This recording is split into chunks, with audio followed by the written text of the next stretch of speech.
My wife, Jessica, 34F, and I, 35M, have been together for 5 years, married for 3, and we have a 2-year-old daughter together. Jessica has 2 sisters, and the eldest one, 38F, is married to Jake, 40M. A week ago, I came home from work early and wanted to scare Jessica. I tried to be sneaky, but somehow I slipped and accidentally hurt my back. Jessica came to my rescue. I went to the bedroom, and she went to the kitchen to get an ice pack.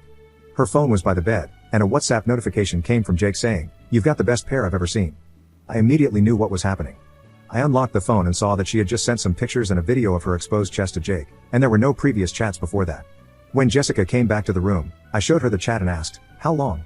I have known this woman for 10 years, and I have never seen her so mortified. Her eyes got teary, and she said, "Honey, I am so sorry, but I can explain." So I said, "Go on." According to her, at the end of 2019, she was struggling with money, and Jake suggested he would help her out. He hinted that he would like to see her pics. I feel like vomiting having to write this out. So she did send him pics, and it continued over the years. She swears there was nothing emotional or physical involved, it was purely transactional. I didn't believe any of it, but she showed me on Venmo that Jake paid her $300 yesterday. I then told her, "It's been 5 years, try to remember if anything physical happened." For me, if even half of what she is saying is true, how could something like that not become physical? She started crying and told me she could prove it tomorrow because Jake would get suspicious if she tried to talk to him now. I took her phone, went to a bar, got wasted for the night, and when I came back, she was still there crying. I just slept on the couch. The next morning, I gave her the phone, and she called Jake. The conversation went something like this: "Hey, I was wondering if you want some more pics? I'm short on money, yesterday was all I had. We can do something more this time and meet in person, I've changed my mind on that." "No way, how much are we talking about?" I felt like I was going to puke. I told her that we are done and left for the office. I am not a very wealthy dude, but I would consider myself a stable guy who could take care of his family. Now I just feel like I have failed as a man whose wife had to sell her body to meet her expected lifestyle. When I got home that night, she looked like crap. I asked Jessica why she kept taking money from him after we got married and why she didn't ask me while we were dating. She said she didn't know how to stop and that it was easy money. I left my home that night and told her she can keep the home and the car, but I want 50-50 custody of my child. So here I am now, haven't told anyone about this. It's been a week since I've been staying in a hotel. I go home in the evening to play with my daughter. I'm speaking with divorce lawyers, and Jessica is constantly talking about marriage counseling. Update 1. Before getting to the update, some people were asking me to get a paternity test. I don't need one, I know she is my daughter because I'm Indian, and Jessica is white, and my daughter looks like me. Now for the update. After I made that post, I shared my situation with my cousin's sister, 30F. She is the only family member I have living in the States. I visited her place the next day, and she knocked some sense into me. I realized part of me still didn't want a divorce because I basically married Jessica against my parents' will. Originally, they wanted me to have an arranged marriage, so my failed marriage would hurt my ego. She also arranged a meeting with a divorce lawyer, and no, I am not giving up my house, I was just emotional at that time. From what I understand, in our state, adultery has pretty much zero impact on the assets, so it will likely be a 50-50 split. However, there is a high chance I can get better custody of my daughter because I have a job, and Jessica doesn't.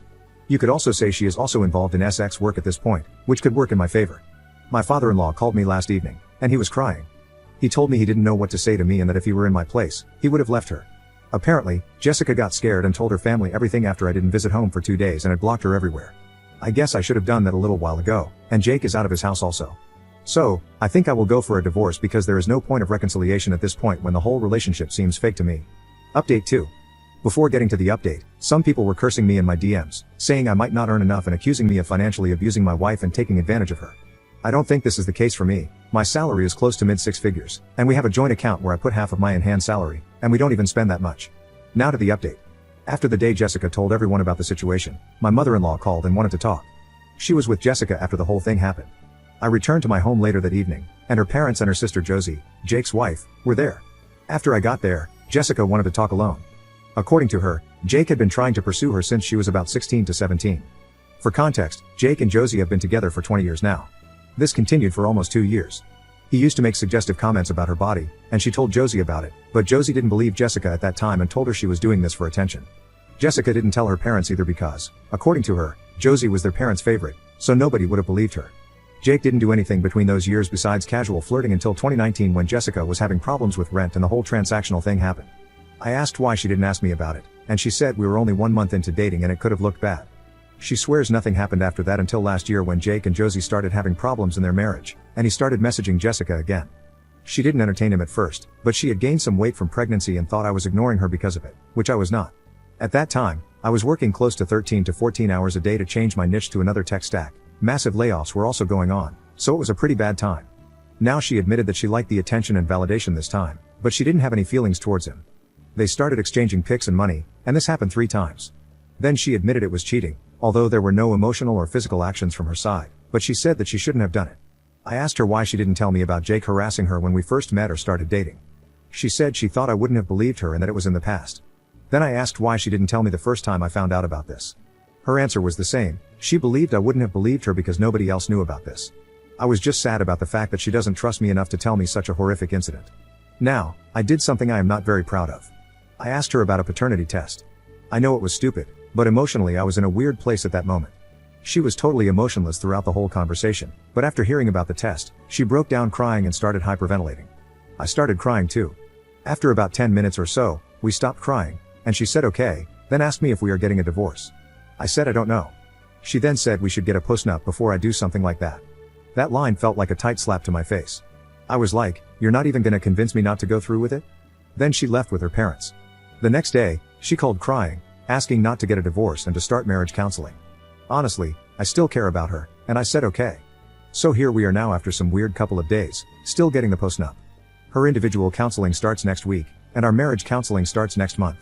Hopefully, trust will return someday. Also, Jake is denying all that.